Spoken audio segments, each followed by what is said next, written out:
السلام علیکم دوستو، ایک بار پھر سے آپ کا خیر مقدم ہے ہماری یوٹیوب چینل دین کی باتیں میں۔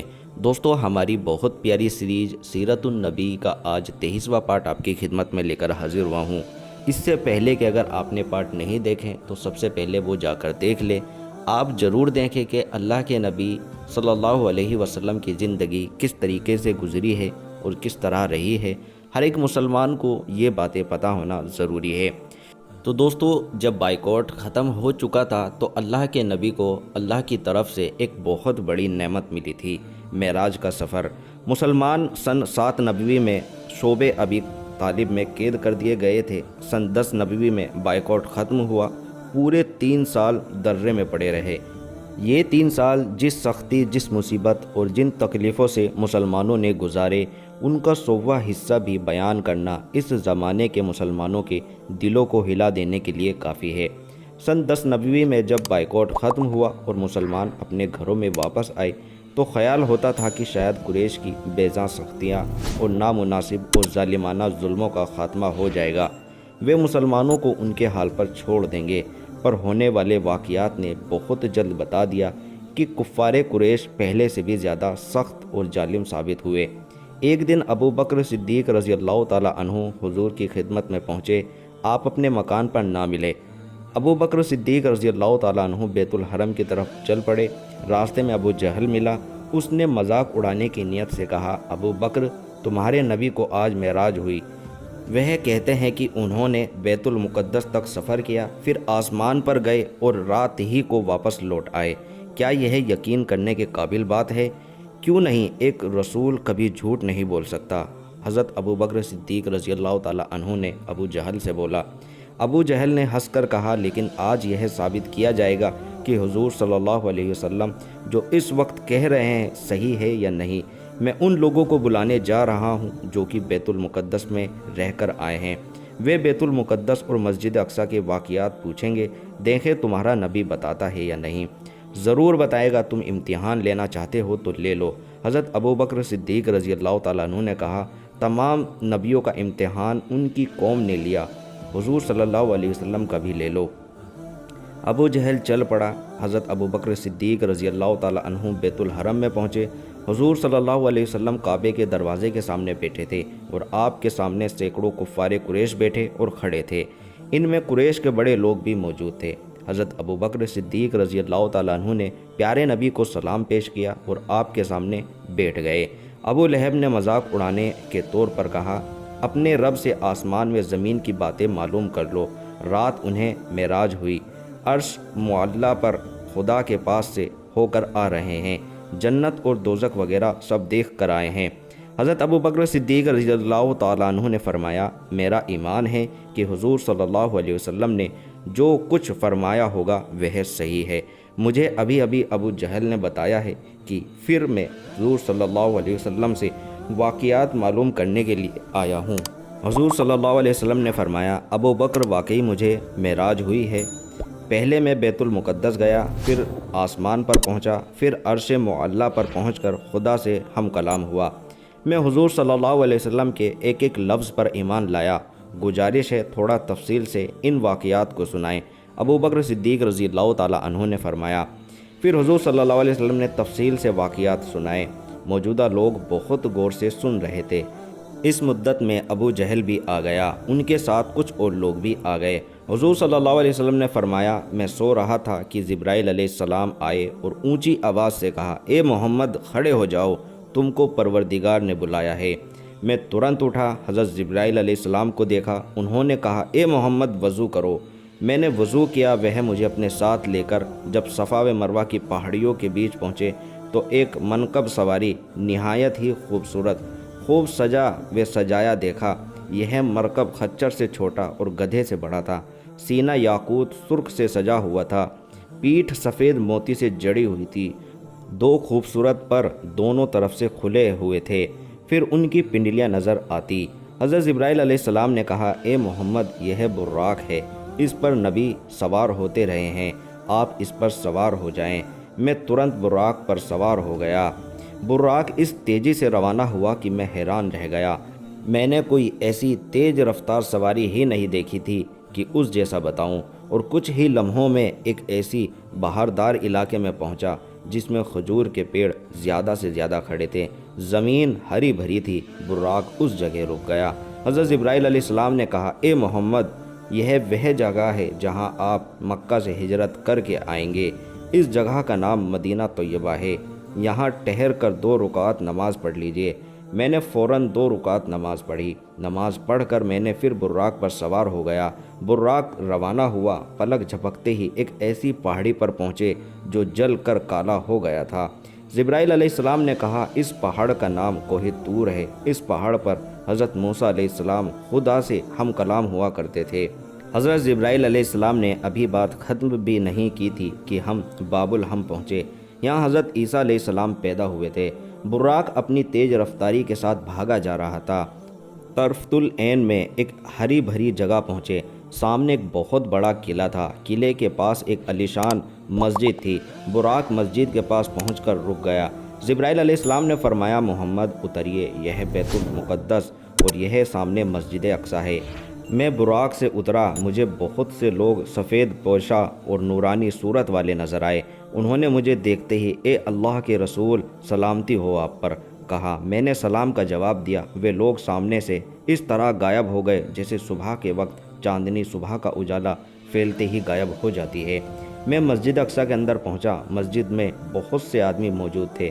میں نے 2 رکعت نماز پڑھی۔ سب لوگ میرے پیچھے آ کر کھڑے ہو گئے۔ انہوں نے نماز میں میری اقتداء کی۔ جب میں نماز پڑھ کر مسجد اقصیٰ سے نکلا تو جبرائیل علیہ السلام نے کہا، اے خدا کے حبیب، آپ نے پہچانا کہ مسجد اقصیٰ کے اندر وہ لوگ کون تھے؟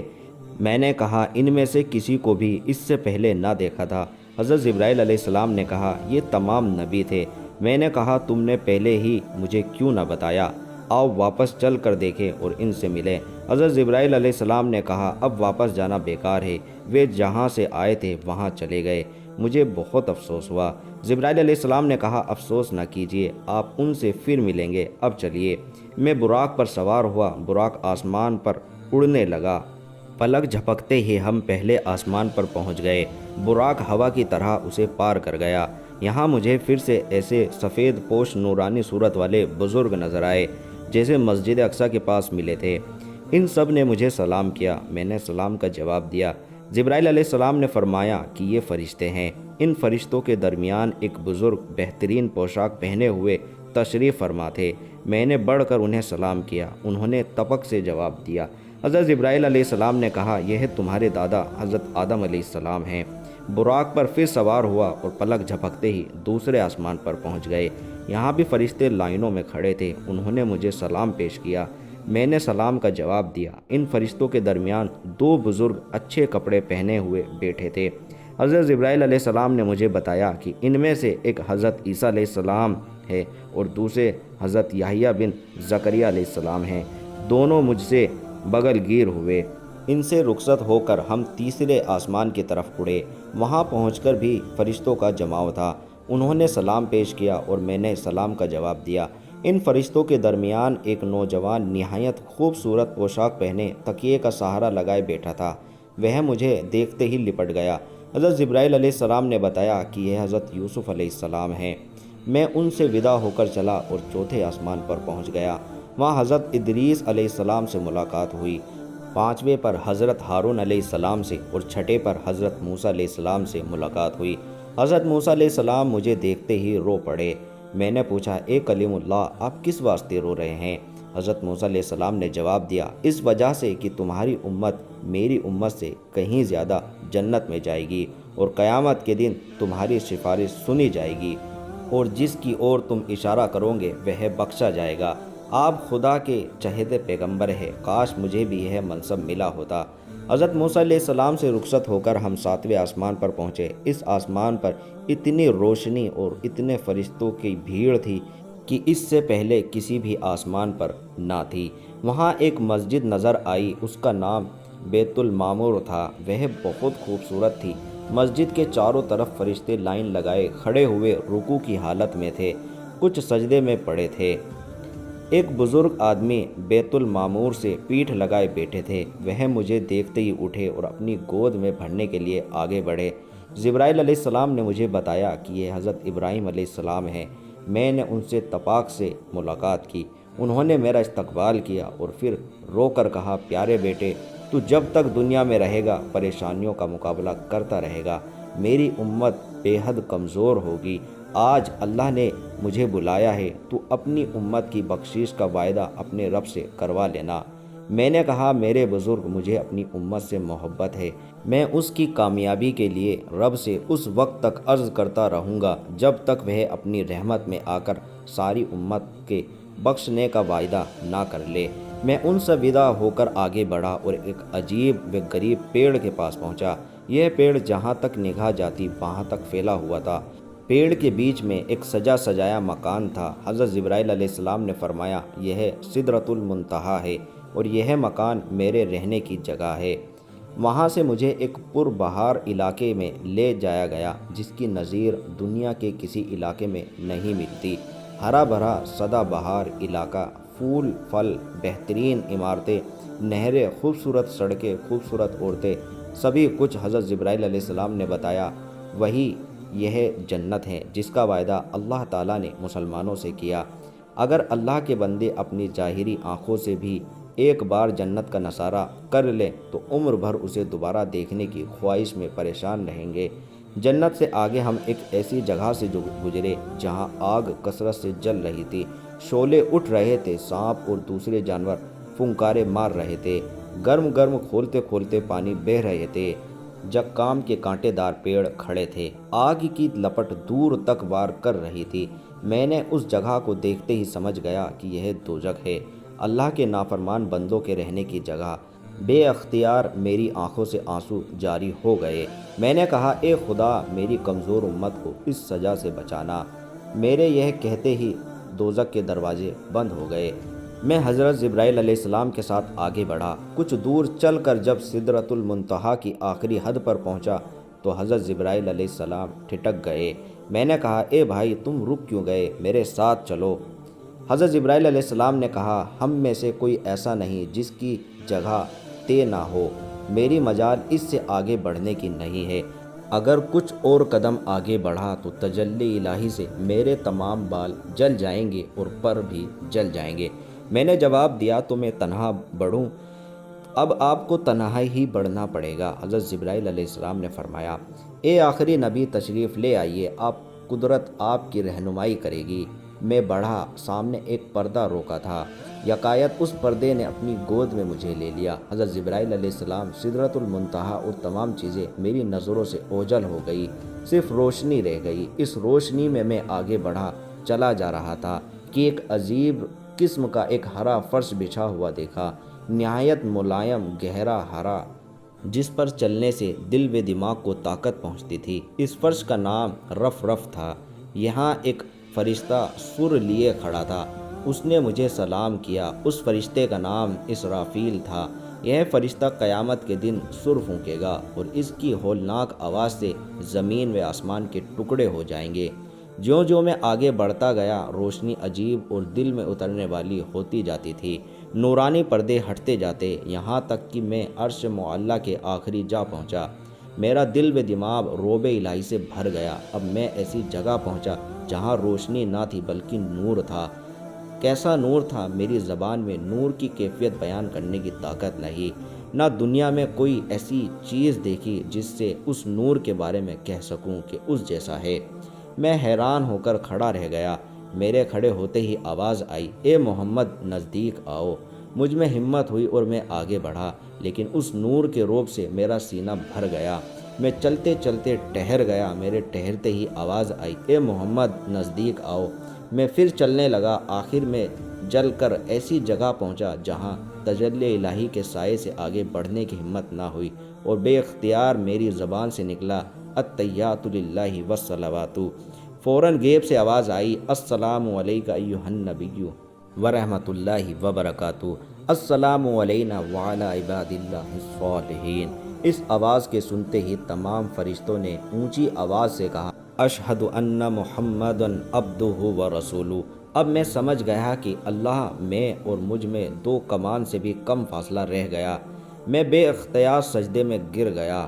جب میں اٹھا تو روب الہی سے میرا جسم تھر تھرانے لگا۔ اللہ کی رحمت ہوئی اور 5 وقت کی نماز میری امت پر فرض ہوئی۔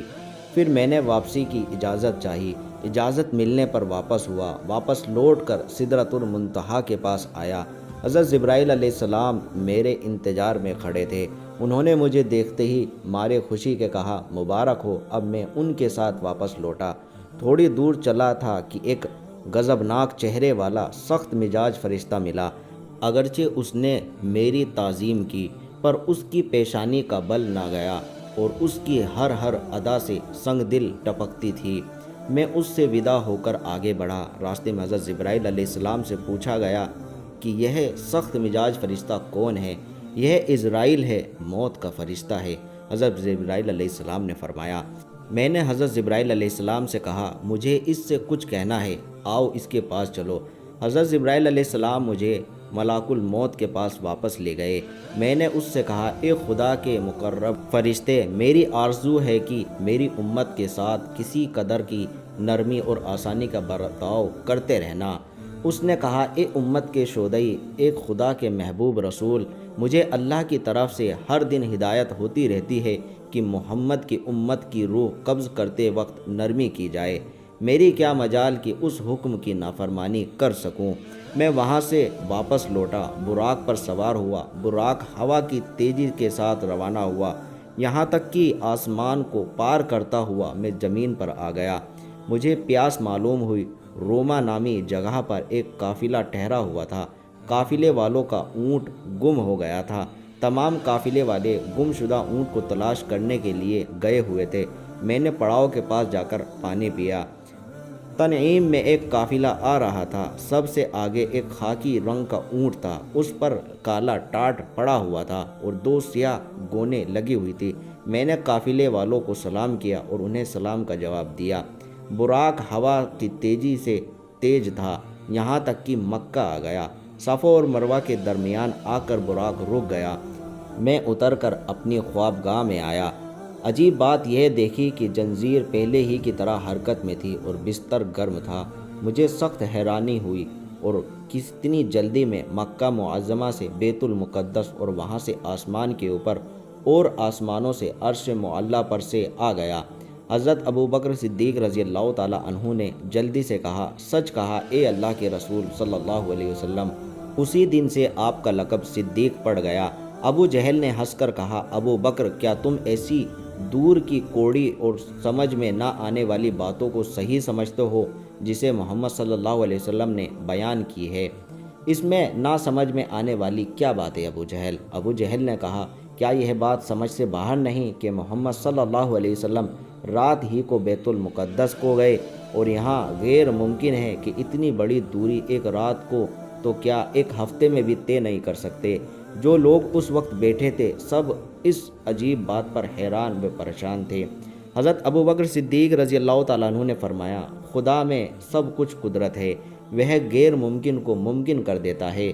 خدا نے جب دنیا کو پیدا کرنا چاہا تو فرمایا ہو جا تو ہو گئی۔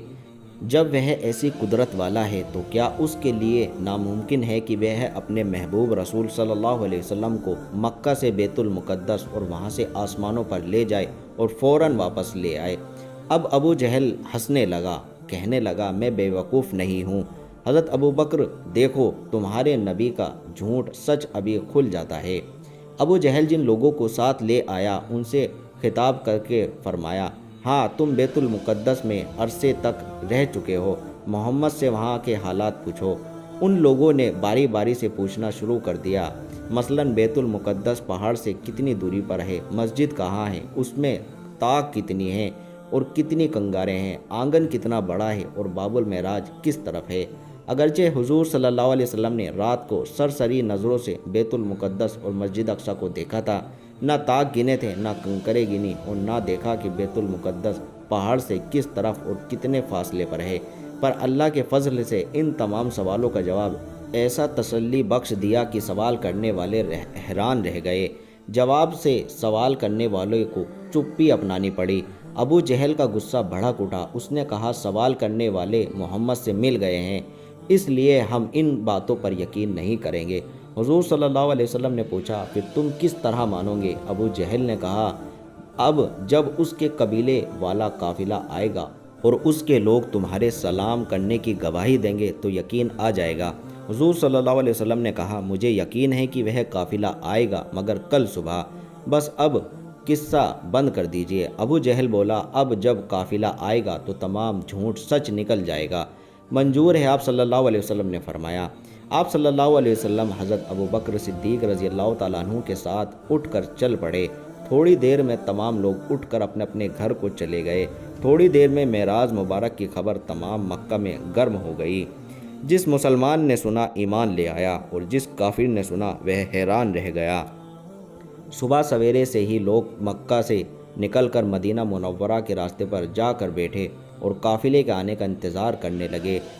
جب سورج نکلا اور قافلہ نظر نہ آیا تو کفار مکہ بہت خوش ہوئے، بغلے بجا بجا کر کہنے لگے اب تک قافلہ نہ آیا، اس لیے سب باتیں غلط تھی۔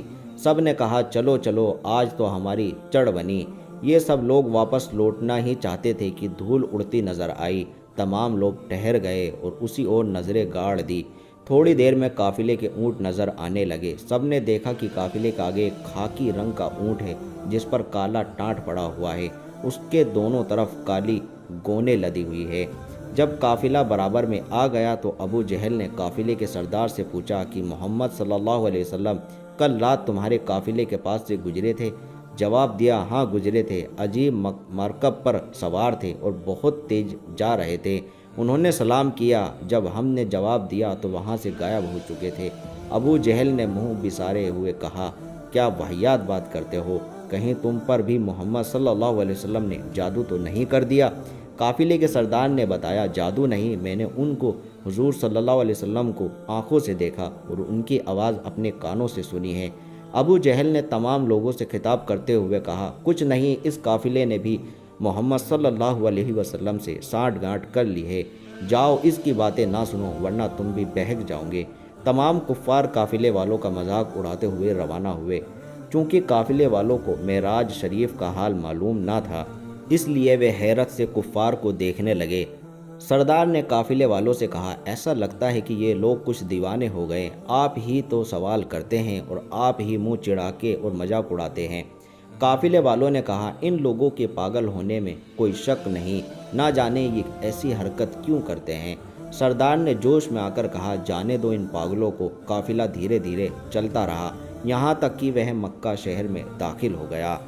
تو دوستو اس ویڈیو کو یہیں پر مکمل کرتے ہیں، یہیں پر ختم کرتے ہیں۔ اس سے آگے کا پارٹ اگلی ویڈیو میں ضرور دیکھیں۔ امید کرتا ہوں یہ واقعہ آپ کو بہت اچھا لگا ہوگا۔ ملتے ہیں آپ سے اگلی ویڈیو میں۔ السلام علیکم ورحمۃ اللہ وبرکاتہ۔